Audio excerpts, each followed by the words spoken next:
Welcome to Action Begins Success, the channel that brings you motivational videos every single day. If you like this video, make sure you're subscribed to the channel and have notifications switched on to receive daily motivational videos. I hope you have an amazing and positive day. Enjoy the video. I'm very pragmatic about what does it take to make life work. But what I want you to know is Australia, of all the places on the face of the earth, when I was talking to my client, he was saying, Tony, of all the places on earth, there's one place you'd pick to have a great quality of life with your family that will weather the storm the best, it's Australia, by far. You guys are in the best place on earth to make it through this situation and take advantage of it. But the real secret is, whether you suffer or whether you succeed is not going to be based on the season. Some people freeze to death in the middle of the winter. Other people ski and snowboard. It really comes down to what are you going to do? So as I was coming here, I was thinking, what can I do to show you how to take advantage of the season? What can I do to show you how you can absolutely, doesn't matter what the season is a bad season financially a good or bad time to start a business? Tell me, which one?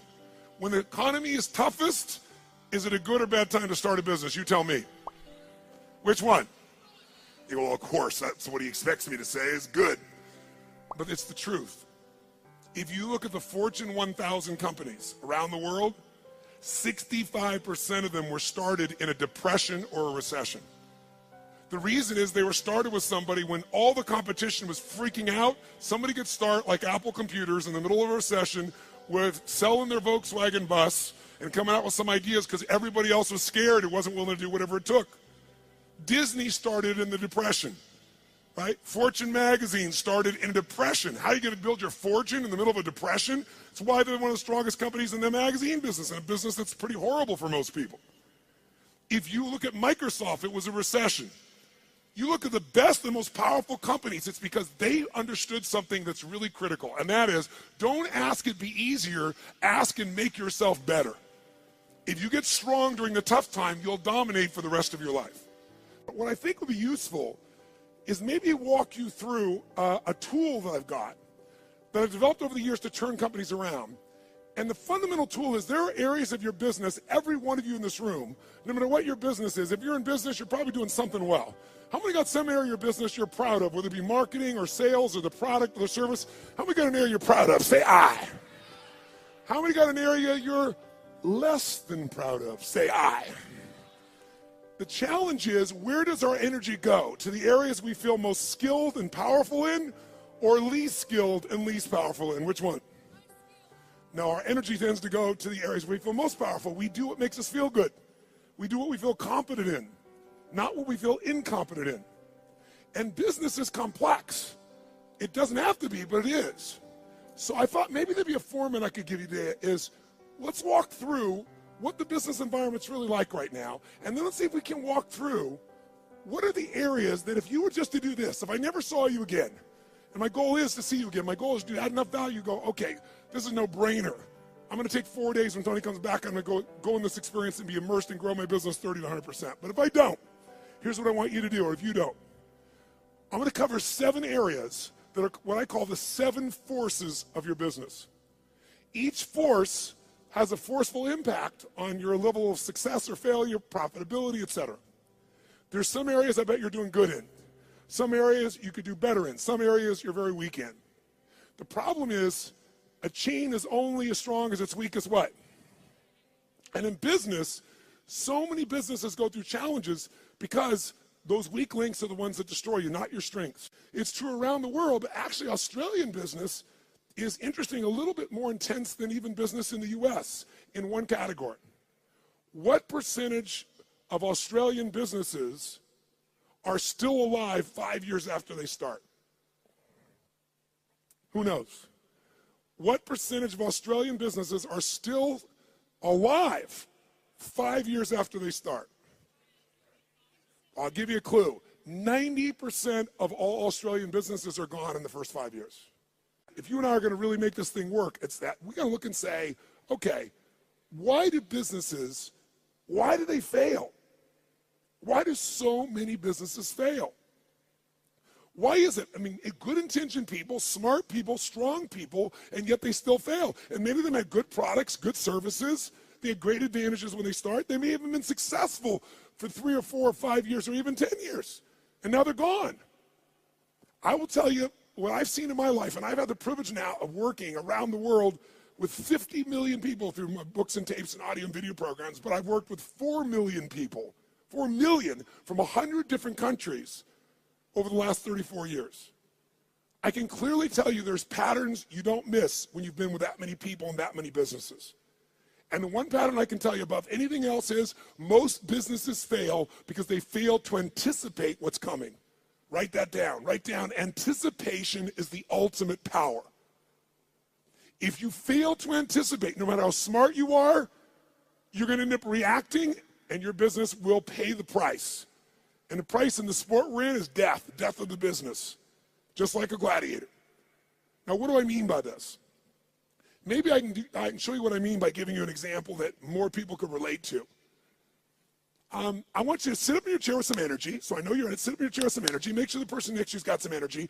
And I want you to yell out, I, if this describes an experience you really have. And I want you to be honest. If it doesn't describe an experience you have, don't say anything. But if it describes an experience you have, I want you to raise your hand and go, I, all right? So here's my question. How many of you in this room have ever experienced the total and complete humiliation that comes when you play a video game against a child? How many have had this experience? Say I! How many have this happen more than once? Say I! Who always wins when you play a video game against a child? Who? The child. Why? Is it because they're smarter, quicker, faster? In fact, don't even tell me why. Think about how the process occurs. First of all, you don't play many video games, so you're smart. You don't offer to be a part of this game. It usually occurs because one of your children, or you maybe you're an aunt or an uncle to someone, or a friend, and they say to you at Christmas time, Auntie, Unc, somebody, Mom, Dad, play this game with me. And you say, no, I don't play those games. You go enjoy it. I'm no good at it. And they go, no, it's really easy. Let me show you. And they hand you this little gun. They go, just choon, choon, choon, choon, choon, bam, bam, bam. You just shoot guys just like that. It's so easy. And they go, come on, do this with me. And finally, you acquiesce. And then what happens? You should know you're being set up when they say, you go first. And what happens? You pick up that gun, and these aliens come at you, choom, choom, choom, and you're dead usually in about 3.8 seconds. Now the child takes the gun. What happens? And about 45 minutes later, you get your second turn. Who knows what I'm talking about here? Say I. Now you're pissed, right? You're like getting competitive. I am not getting shot in 3 seconds. So now you're really focused, and you get shot in the back, and you're dead in 2 seconds. The kids, 45 minutes later, you get your third one. The kid scores 480 million points, you get 3. Who's had this experience? Say I. Why does the child always win? Is it because they're younger, faster, smarter, more flexible? Their minds are wired this way. No, listen to me. The child always wins because they played this game before. And because they played the game before, listen to me, key words, they know the road ahead. And if you know the road ahead, you have the ultimate advantage over everyone around you. You must know the road ahead. Why? Because when you know the road ahead, you can anticipate. Write it down again. Anticipation is the ultimate advantage in business and in life. Anticipation, when you know the road ahead, you know what's coming. When you know what's coming, you can anticipate. When you can anticipate, what's the benefit of anticipation? When you anticipate, you're ahead of the game. If you're not anticipating, what do you have to do? React. And when you're in the game of business and you react, you're going to die. It's that simple. I don't care who you are. I don't care how long you've been in business. If you find yourself reacting, you're going to die. You're in business and you didn't anticipate some of the challenges coming up with technology, and all of a sudden it eats you up in a week, in a month. What you built 5-10 years ago disappears. Who's seen this happen and knows what I'm talking about is real here? Say I. So we're talking about the most important skill of all here. Anticipation, because otherwise you're reacting. Why does the kid succeed? They played it so many times. Guess what they know when the game starts? First bad guy's here, second bad guy's here, third bad guy's here. They don't wait, they anticipate, and they take control. If there's one gift you could give yourself, it's to know this. Write this down if you would. The biggest chokehold in any business, is always the owner/leader. It's the owner-leader's psychology or skills.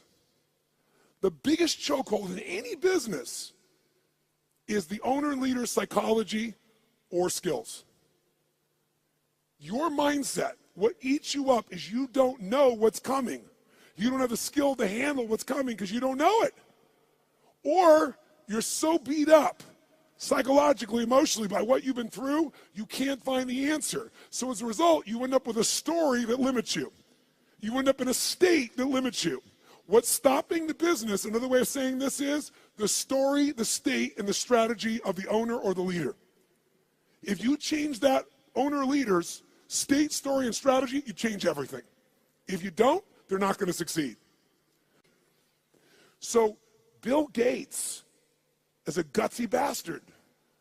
Bill Gates has a lot, the guy took big risks. He was at Harvard, had a great education set up, wasn't doing so good, but he read a magazine article about the first personal computer called the Altair. And as he read it, he said, you know what? I think this is the future. He anticipated the changes that would come in the future. But he had guts and he took a risk. That's why he's who he is. He called the guy up and he said, listen, I see you got this new computer. You guys need software for that. He said, I've written software for it that'll make it run perfectly. Was that true? Yes or no? It's total bullshit. He made it up. He was just being gutsy and saying, if I tell the guy I've got software and he says, come see me, I'm going to figure out how to do it. Pretty ballsy. Sure enough, the guy said, bring it to me in 3 weeks. So he had 3 weeks to come up with software between he and his partner. And he worked around the clock. And literally, when he went to Altair, New Mexico, to show this software, he didn't have a computer to test it on. He didn't know if it was going to work for sure. Thank God for his future, it worked. It was a gutsy, risky thing. He invested all his time and energy. He blew off his school. He did everything. And thank God for him, it worked. But that didn't make him wealthy. You know what made him wealthy?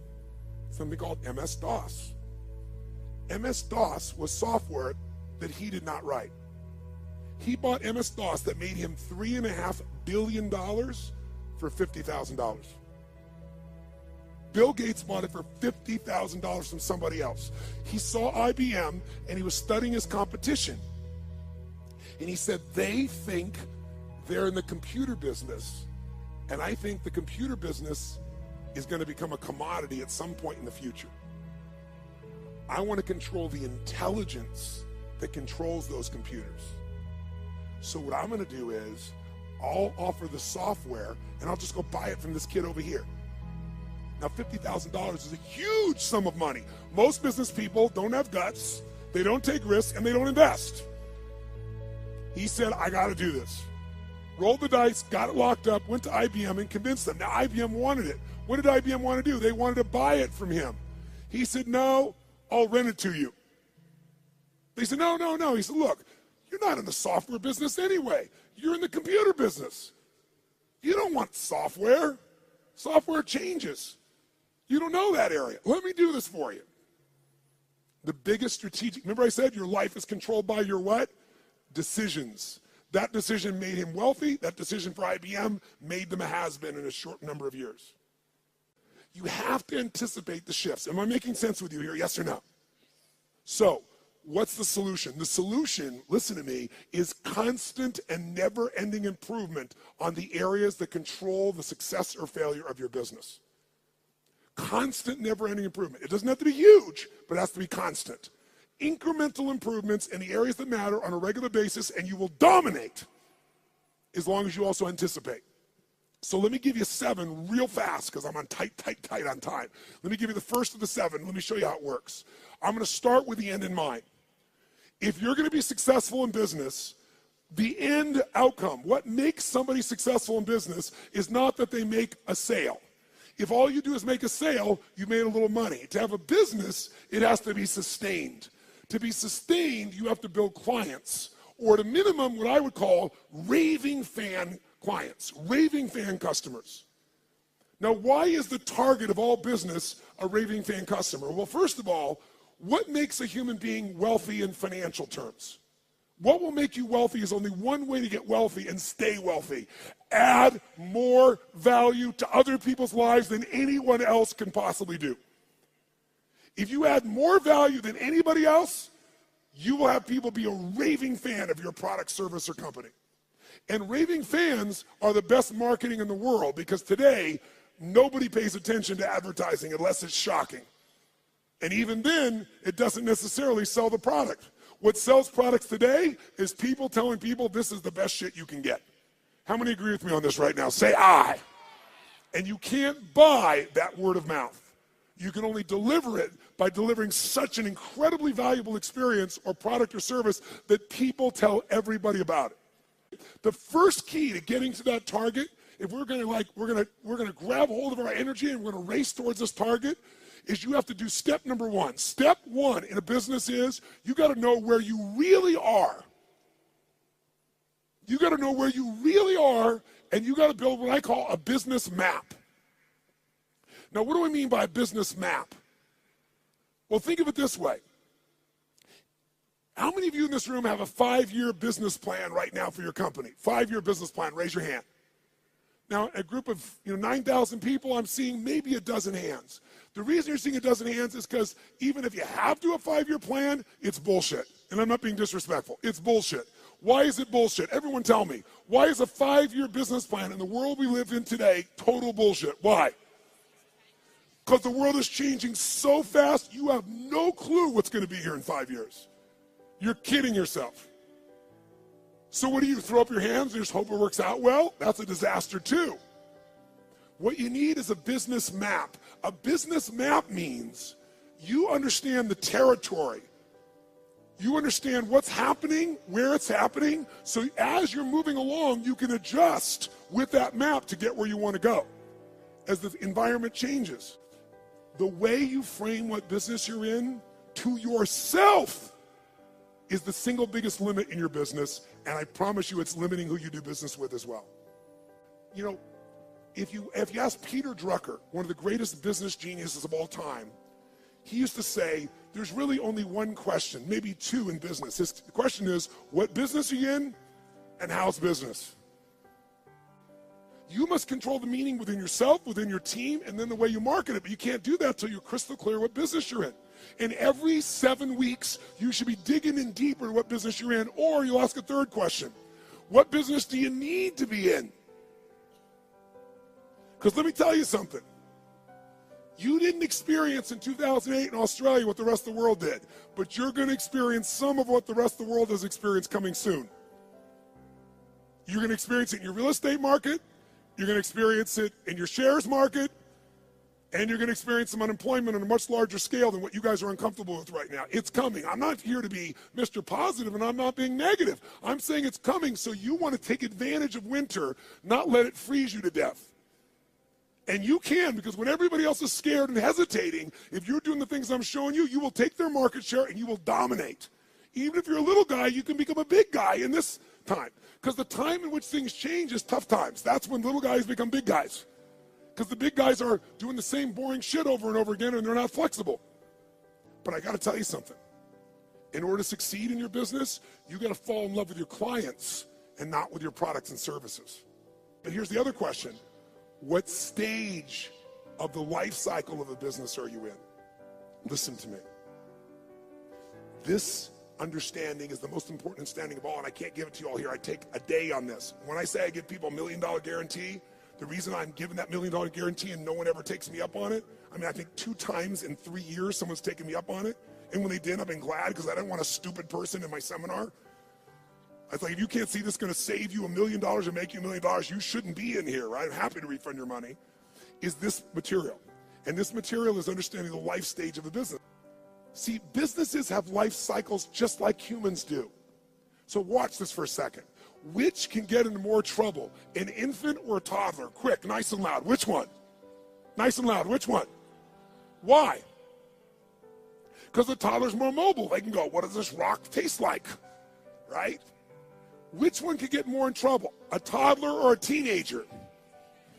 That's right. Tell me, if you give your car to a teenager and you say, drive it never above the speed limit, what can you promise and guarantee they're going to do? Are they going to speed, yes or no? And the worst thing that can happen is they get away with it. Let me explain what I mean. Businesses have stages of development. What did I tell you was the most important thing to business? The power of anticipation. What if there was a way to know in advance what problems you were going to have in your business before they happened? You knew exactly what they were, how they were going to happen, and what to do to prevent them right now, no matter what stage you're in. How many think that'd be worth its weight in gold? Raise your right hand, say aye. That's what happens when you understand the stage. Let's go to number 2. The second key force of business you got to be working on is constant strategic innovation. Now, what the hell does that mean? Sounds so complex. Strategic innovation. Notice I didn't just say innovate. You can innovate, and it may not make a difference. And innovation takes time, energy, and money. It's got to be innovation the customer cares about. Let's go back to Peter Drucker for a moment. Peter Drucker has always said that the core of all business is only 2 things. If a business is successful, these 2 things are its core: innovation and marketing. Everybody else in your company is employed by the people who innovate and market for your company. Because without them, there is no company. Now, what does innovation mean? It means finding a way to meet people's what? Needs. It means finding a way to add more what? Than anybody else is adding. But listen to me.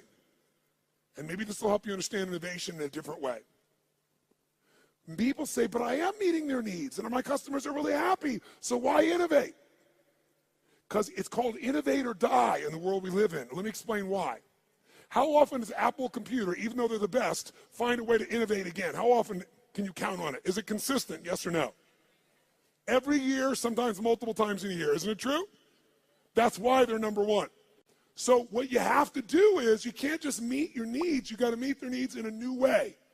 Meet the needs even more. Add more value, but do it in a new way. That's how you have raving fan clients. It's not enough to meet their needs. It's not enough to add more value. Got to do it in new ways all the time. It makes it sexy. It makes it mysterious. It makes it interesting. It makes them want to engage you. It gets them to tell everybody else about the new thing you're doing. Okay? Now, let's go to number 3 real fast. I'm going to have to kick this in gear to catch up. So number 3 is, if you, what was it that we said, Drucker said? All business is 2 things, innovation and what? Come on, guys, innovation and marketing. Answer this question for me. Does the best product or service always win? Yes or no? Nice and loud, yes or no? Which company always wins? McDonald's? Where does that shit come from? No, the best marketed product or service. For better or worse, and let's use McDonald's, okay, ma'am? That's a good example. Tell me something. Perfect example. Does McDonald's make the best tasting hamburger in the world? Notice we got a universal 9,000 person response. No. Is it the tastiest? Is it the best quality? Yes or no? But it is the best what? Marketed, as you would say, marketed in the world. I call it marketed. The point of the matter is, this company understands marketing, and even though they have a shit product, they got billions and billions and billions of people to eat that shit. Now, here's the problem with marketing today, and it's a significant problem. I want you to think about this.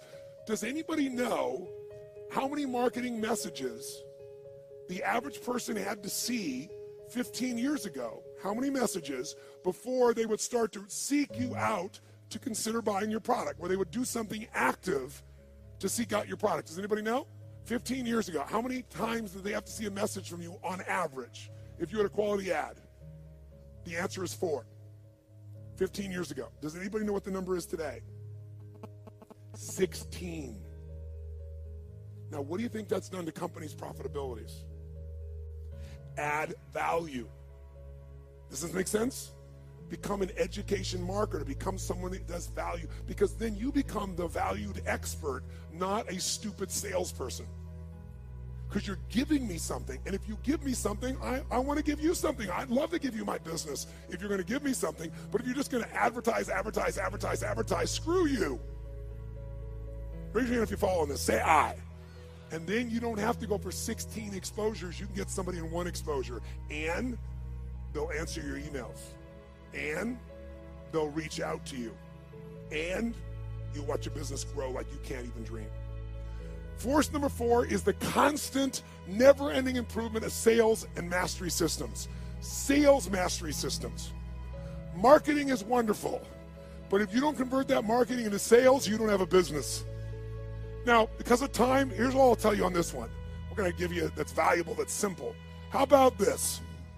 How many of you right now in this room have a business that's primarily done with no salespeople, all on the web? Raise your hand. No salespeople, all automated. Raise your hand if you have salespeople. If you have salespeople that work with you, the majority of you. If you have an automated business, no matter how good it is, you don't want a one-legged stool. A one-legged stool at one point can get in trouble and you collapse. You want at least 3 legs, and one of those legs, as a minimum, has got to be a sales team. Now, how can you grow, though, when you're a brand new small business or you've been around a while? Well, technology today allows us to be able to hire people to go to work for us literally 24/7, 365 all around the world. We literally have more than 150 people that work for one of my companies, all of which live in different parts of the world, all of which we know only by way of our experience of them, by way of Skype calls where we can see them and coach them, but we measure them better than the persons in the same room with us in the old days. We know what they're doing every moment. We know people are responding. We know everything because it's all fed to us by the web. We have virtual companies now. So if you don't have a lot of resources, we can show you how to get 3 or 5 salespeople in your little company, like these couple of guys here that right now are operators.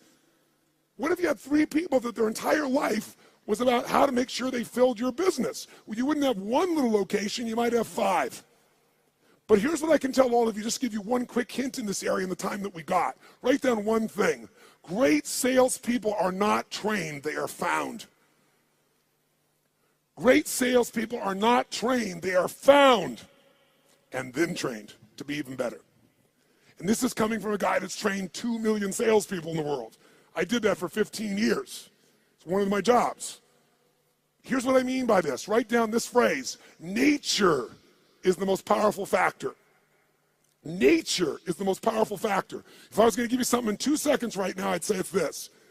If you're going to get a great person to sell for you, you can train somebody all day long, but their nature has to match the job. The 5th force you got to take control of, you've got to have constant anticipation. Remember that key word, anticipation? So you're not reacting, you're anticipating, you know the road ahead. In 2 areas of your business. Legal, and I know you're not a lawyer, at least most of you, but you got to know where your risks are, and financial or accounting. Now, how many of you in this room as business owners hate accounting? If you're with me, brothers and sisters, can I have a hallelujah? However, unfortunately, even though you hate it, how many of you in this room have ever been bitten in the bum, so to speak, because you thought the numbers were one thing or they meant something or your cash was one level and it was another? Some accounting piece that really, really hurt you at the time. Who's had this experience before? Raise your hand nice and high. Say I. I want to tell you something. More companies go down because most of you in this room do not like accounting, and I do not want to sell you on being an accountant. What a boring-ass job. But I do want to sell you on knowing enough of this that you can run that accountant or that CFO. Because you still have to lead, and if you don't, you'll become part of the 99% that fail. I don't care how big, smart you are, I don't care how much your sales are.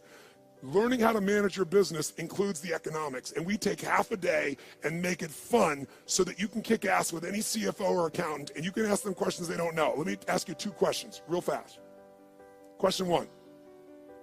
How many of you have a specific day of the month that you always go through your financials and you never, ever miss on your business? Raise your hand. Keep your hand up and look around the room. It's not even 3% of the room that does this. That's why 99% go out of business. Remember I said in the beginning, what is the chokehold in the business? It's the psychology and the skills of the entrepreneur. If you don't develop the skill of knowing how to manage the finances, I don't mean write it down and do the accounting. I mean know how to read that and use that information as intelligence to guide yourself, you're going to be in trouble. In business, nobody gets a special license. You can go out there and know nothing about numbers except what you think you know, and that's why you go out of business. This is a skill. If you don't get it from me, you better go get it now. But I can give it to you in a fun way in half a day of the 4 days, where you'll be able to read financials and find stuff your accountant's not finding. And then what you want to find is the intelligence that allows you to know how to run your business more effectively. I'll give you a little clue. Who here knows the 3 documents you've got to see every single month to run your business? Raise your hand if you know the 3 and can name them. Look around the room. Look at this. We got 9,000 people in this room, and maybe 20% of you even know the documents. You don't review them, you don't even know what they are. Here, I'll give you a little gift, something that took me 20 years to figure out. Little gift. If you got a business that has a 20% margin of net profit, and most of you probably have a margin less than that, some of you maybe more than that. But if you have that, and you just cut 12% of your costs, 12% of your costs on a 20% margin company, you'll grow your profits by 50%, meaning you'll have a 30% margin. If you want to, listen to me, you want to grow your profits 50%, all you have to do is cut 12% of your costs. But you're never going to do that when you don't even look at your own financials. Let's go to the next one. Finally, number 6. Number 6 is, what if I said to you there was treasure in your business, and that treasure is just waiting for you to come by and pick it up? But you got to dig for it. But if you pick it up, it's going to cost you nothing. What if I said to every one of you in this room, no bullshit, no hyperbole, no exaggeration. In the next 6 to 12 months, 18 months at the outside, in a tougher economy even, you could grow your business 30 to 130%, no exaggeration, no hyperbole. And it's not going to cost you any more money to do it. When I say it's not cost you any money, let me be honest. You might find by spending $5,000, you could make $150,000. Or by spending 10, you could make $500,000. So to me, that's not spending money. How many follow what I'm talking about here? Say I. That is this skill. This is my strongest skill. This is why companies call me in to do turnarounds. This is why my companies are where they are through all the economies and all the countries I've been in, all the industries. You have to learn the skill of optimization and maximization. That's this point. You have to learn to optimize and maximize your business on an ongoing basis. Now, what does that mean? It means figuring out how to do what you're already doing, where you get a geometric result from a bunch of small changes. Small changes that accumulate to create a geometric change. But you gotta master this. Go home and figure this out by itself if you want to, and you can start making progress right away.